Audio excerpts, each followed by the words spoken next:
Hello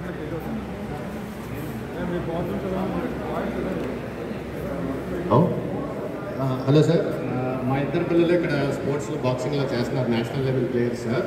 అయితే ఇప్పుడు ఇంతమంది ఉన్నారు కదండి ఇక్కడ. ఇందులో మా యాక్చువల్లీ నిఖత్ జరీన్ కూడా మన ఇక్కడ నుంచి ప్రాక్టీస్ చేసి ఒలింపిక్ లెవెల్కి వెళ్ళిన ప్లేయరేనండి. అయితే వీళ్ళందరూ ఒలింపిక్స్కి వెళ్ళే అవకాశం అయితే ఉండదండి. వీళ్ళందరూ ఏంటంటే మన ప్రైమరీ స్కూల్ నుంచి అంటే జూనియర్, సబ్ జూనియర్ నుంచి సీనియర్ వరకు ఇక్కడ ప్రాక్టీస్ చేస్తున్నారు. ఇంతమందికి అన్ని అవకాశాలు రావండి. అయితే వీళ్ళందరూ ప్రాక్టీస్ చేయాలంటే మార్నింగ్ ఒక 2 hours, ఈవినింగ్ ఒక 3 hours ప్రాక్టీస్ చేస్తారు. ఇంతమంది స్టడీ సాక్రిఫైస్ చేసి చేస్తున్నారు. మ్యాక్సిమం డబ్బులు ఎలాగా అది ఫైనాన్షియల్గా అది నార్మల్గా అవుతుందండి. అయితే స్టడీలో కొద్దిగా వెనకబడి ఉంటారు వీళ్ళందరూ. ఎలాగైనా మా రెగ్యులర్ స్టూడెంట్ కంటే కొద్దిగా వెనకబడి ఉంటారు.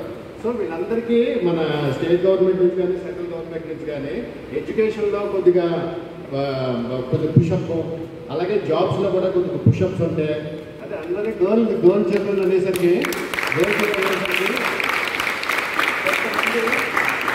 ఫ్యామిలీస్లో అమ్మాయిలు ఇప్పుడు బాక్సింగ్కి పంపించడం ఇష్టపడరు. అయినా సరే కొన్ని పేరెంట్స్ పిల్లల ఇంట్రెస్ట్ మీద ఈ ఫీల్డ్లోకి వస్తున్నాం. సో వీళ్ళకి స్టడీ, ఫర్దర్ స్టడీ, హైయర్ స్టడీలో కానీ జాబ్స్లో కానీ కొద్దిగా ఏదైనా కొద్దిగా మనకి ఎక్స్ట్రా కొద్దిగా పుషప్ ఉంటే కనుక ఇంకా చాలామంది వచ్చి ఇంకా మనకు ఒలింపిక్ స్టేజ్కి వెళ్ళే పిల్లలు చాలామంది ఎక్కువ మంది అవుతారని చెప్పేసి నా ఉద్దేశం సార్.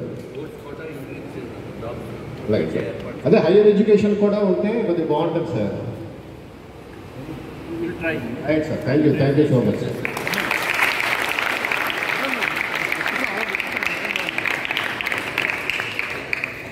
ఇంకెవరి